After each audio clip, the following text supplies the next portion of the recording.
শনিবার কক্সবাজারে আসছেন বাংলাদেশ জামাত ইসলামীর আমির জননেতা ডাক্তার শফিকুর রহমান। আমিরে জামাতের আগমনকে কেন্দ্র করে জেলা জামাত ইসলামের উদ্যোগে 8 ফেব্রুয়ারি সকাল 9টায় কক্সবাজার সরকারি কলেজ মাঠে কর্মী সম্মেলনের আয়োজন করা হয়েছে। আয়োজিত কর্মী সম্মেলনকে সফল করার লক্ষ্যে আমরা ইতিমধ্যে জেলার প্রত্যেক উপজেলা, ইউনিয়ন, ওয়ার্ড, ইউনিট ভিত্তিক প্রস্তুতি কাজ শেষ পর্যায়ে নিয়ে এসেছি। আমরা আশা করছি 8 তারিখের কর্মী সম্মেলনে লক্ষাধিক লোকের সমাগম হবে ইনশাআল্লাহ। কক্সবাজার একটি জনসমুদ্রে পরিণত হবে ইনশাআল্লাহ। এই জনসমাগমকে শান্তিপূর্ণ, সুশৃঙ্খল ও নিরাপত্তার সাথে সম্পন্ন করার লক্ষ্যে আমরা জেলা প্রশাসন, পুলিশ প্রশাসন, ট্রাফিক ব্যবস্থাপনা সহ সকল অংশীজনের নিকট সহযোগিতা কামনা করছি। বিশেষ করে আমার কক্সবাজারের সাংবাদিক ভাইদের সহযোগিতা কামনা করছি। তারই প্রেক্ষিতে জেলা পুলিশের একটি টিম গত 4 ফেব্রুয়ারি কর্মী সম্মেলনের স্থান পরিদর্শন করেছেন। কর্মী সম্মেলনকে যথাযথভাবে সম্পন্ন করার লক্ষ্যে সরকারি আইনশৃঙ্খলা বাহিনীর পাশাপাশি জামাত ইসলামীর নিজস্ব 1000 স্বেচ্ছাসেবক নিয়োজিত থাকবে। এছাড়াও medical team, ambulance, technical team সহ প্রয়োজনীয় প্রস্তুতি গ্রহণ করা হয়েছে। এবারের কর্মী সম্মেলনে পুরুষ জনশক্তির পাশাপাশি আমাদের মহিলা জনশক্তিরাও অংশগ্রহণ করবেন। মহিলা কর্মীদের জন্য কক্সবাজার সরকারি কলেজের পাশে অবস্থিত ইলিয়াস মিয়া চৌধুরী উচ্চ বিদ্যালয় মাঠে আলাদা বসার ব্যবস্থা করা হয়েছে। আমরা আশা করছি আমাদের নিজস্ব পুরুষ এবং মহিলা জনশক্তির পাশাপাশি বিপুল সংখ্যক সাধারণ জনতাও সম্মেলনে উপস্থিত হবেন। আয়োজিত কর্মী সম্মেলনকে শান্তিপূর্ণ, নিরাপদ ও সুশৃঙ্খলভাবে সম্পন্ন করার লক্ষ্যে আবারও জেলা প্রশাসন, পুলিশ প্রশাসন, ট্রাফিক বিভাগ, বিদ্যুৎ বিভাগ সহ সকল পক্ষের আন্তরিক ও নিরবিচ্ছিন্ন সহযোগিতা কামনা করছি।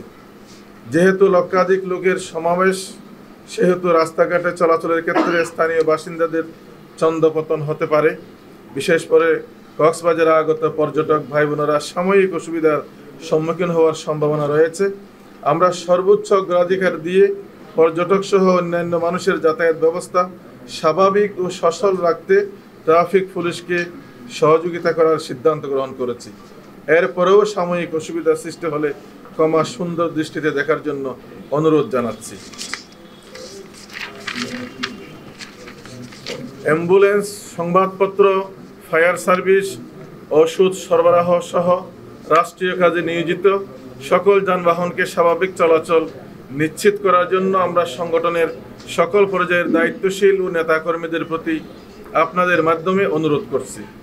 প্রিয় সাংবাদিক বন্ধুগণ, আপনারা জানেন বিগত 15.5 বছর আওয়ামী ফ্যাসিস্ট শাসনামলে সবচেয়ে বেশি নির্যাতন, নিষ্পেষণ ও জেল জুলুমের শিকার হয়েছে বাংলাদেশ জামাত ইসলামী ও ইসলামী ছাত্র শিবির। ফ্যাসিস্ট আওয়ামী লীগ শাসনামলে দেশে মানবাধিকার, ভোটাধিকার, গণতন্ত্র ও রাজনৈতিক শিষ্টাচার ছিল নির্বাসিত। আওয়ামী লীগ জুলুমতন্ত্র কায়েম করে দেশের মানুষকে এক প্রকার জিম্মি করে রেখেছিল। ভোটাধিকার কেড়ে নিয়ে আমি ও ডামি মার্কা নির্বাচন করে জনমানুষের সাংবিধানিক অধিকারকে বৃদ্ধাঙ্গুলি প্রদর্শন করেছিল। গুম, খুন, দুর্নীতি, সন্ত্রাস ও টাকা পাচার করে দেশকে একটি বিভীষিকাময় ও বিশৃঙ্খল পরিবেশে ঠেলে দিয়েছিল। সর্বত্র বৈষম্য, বিভেদ ও জাতীয় ঐক্য বিনাশে কর্মকাণ্ড ছেয়ে গিয়েছিল। জনগণ দেশের রাজনীতি, অর্থনীতি, সংস্কৃতি, বিচার ব্যবস্থা নিয়ে আশাহত হয়েছিল। স্বাধীনতা, সার্বভৌমত্ব ছিল প্রশ্নবিদ্ধ। এখনো প্রেক্ষিতে দেশের ছাত্র সমাজ কোটা সংস্কার আন্দোলনে তাদের অধিকার আদায়ের জন্য রাজপথে ঝাঁপিয়ে পড়ে বিরোধী মত ও পথ সহ্য না করার মানসিকতা লালনকারী সংগঠন হিসেবে আওয়ামী লীগ ছাত্র আন্দোলনকে শুরু থেকেই দমনের চেষ্টা করে। আমাদের দেশের সাহসী ও অকুতোভয় তারুণ্য শক্তি আওয়ামী লীগের সকল রক্তচক্ষু ও ভয়ভীতি উপেক্ষা করে তাদের দাবি আদায়ে অটল থাকে। আওয়ামী লীগ রাষ্ট্রের সকল বাহিনীকে দেশের ভবিষ্যৎ প্রজন্ম তরুণ ছাত্র জনতার উপর লেলিয়ে দিয়ে আন্দোলন দমনের অপচেষ্টা করে। ছাত্রদের এই আন্দোলনে জামাত ইসলামী ও ছাত্র শিবির সহ সকল রাজনৈতিক দল মত ও আপামর জনসাধারণ সর্বাত্মক সমর্থন ও সহযোগিতা করে। অবশেষে 5ই আগস্ট ছাত্র জনতার আন্দোলনের মুখে আওয়ামী লীগ সভানেত্রী শেখ হাসিনা সহ সকল মন্ত্রী, এমপি এবং তৃণমূলের নেতা কর্মীরা দেশ ছেড়ে পালিয়ে যেতে বাধ্য হয়, আবার অনেকেই আত্মগোপনে চলে যায়। প্রিয় সাংবাদিক বৃন্দ, আওয়ামী লীগের 15.5 বছরে জামাত ইসলামের উপর যে ক্র্যাকডাউন চালিয়েছে তাতে তারা মনে করেছিল জামাতের শিকড় উপড়ে ফেলা হয়েছে। আল্লাহর রহমত এবং জনগণের ভালোবাসার কারণে জামাত ইসলামী তাদের ধারণা ভুল প্রমাণিত করে এদেশের মানুষের কল্যাণে আবারও সর্বত্র সক্রিয় ভূমিকা পালন করে আসছে। আমরা জনগণের কাছে দীর্ঘ 15.5 বছর যেতে পারিনি। আমাদের বক্তব্য, কর্মকাণ্ড দেশ ও দেশের মানুষের প্রতি আমাদের প্রতিজ্ঞা ব্যাপকভাবে তুলে ধরতে পারেনি। আপনারা জানেন, 1 আগস্ট জামাত ইসলামী এবং ছাত্র শিবিরকে রাষ্ট্রীয় ফরমান জারি করে নিষিদ্ধ করা হয়েছিল। 5ই আগস্ট গণঅভ্যুত্থানের ফলে যে নতুন বাংলাদেশ সৃষ্টি হয়েছে সেই পরিবেশকে কাজে লাগিয়ে দেশের মানুষের নিকট জামাত ইসলামের কর্মকাণ্ড, দাওয়াত ও সমৃদ্ধ, উন্নত ও দুর্নীতিমুক্ত বাংলাদেশ গড়ার স্বপ্ন তুলে ধরছি। ইতিমধ্যে আমির জামাত দেশের এক প্রান্ত থেকে অন্য প্রান্তে ছুটে গিয়ে বৈষম্যমুক্ত নতুন বাংলাদেশের রূপরেখা তুলে ধরছেন। তারুণ্য নির্ভর বাংলাদেশ গড়ার কথা বলছেন। সমাজ ও রাষ্ট্রের সকল পর্যায়ে বৈষম্য ও বিভেদ দূর করার স্বপ্ন দেখাচ্ছেন। সর্বোপরি বাংলাদেশকে বিশ্ব দরবারে মর্যাদাশীল রাষ্ট্রে পরিণত করার কথা বলছেন। তারই ধারাবাহিকতার অংশ হিসাবে 8 ফেব্রুয়ারি কক্সবাজারে আমিরে জামাতের আগমন। আমরা আশা করছি আমিরে জামাত দেশ ও জাতির উদ্দেশ্যে গুরুত্বপূর্ণ বক্তব্যের পাশাপাশি কক্সবাজারের লবণ, পর্যটন, চিংড়ি ও স্থানীয় কৃষি পণ্য উৎপাদন, উন্নয়ন ও রপ্তানি করার প্রয়োজনীয়তা জাতীয় পর্যায়ে তুলে ধরবেন।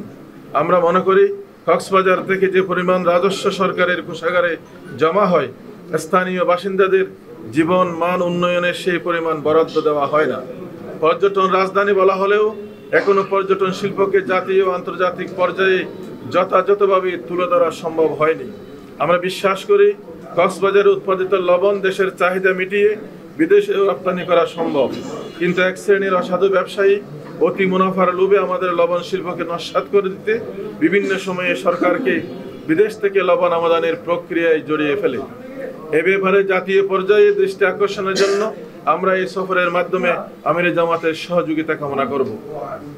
পরিশেষে উপস্থিত সকল সাংবাদিক বন্ধুদেরকে আন্তরিকভাবে মোবারকবাদ এবং ধন্যবাদ জানাচ্ছি।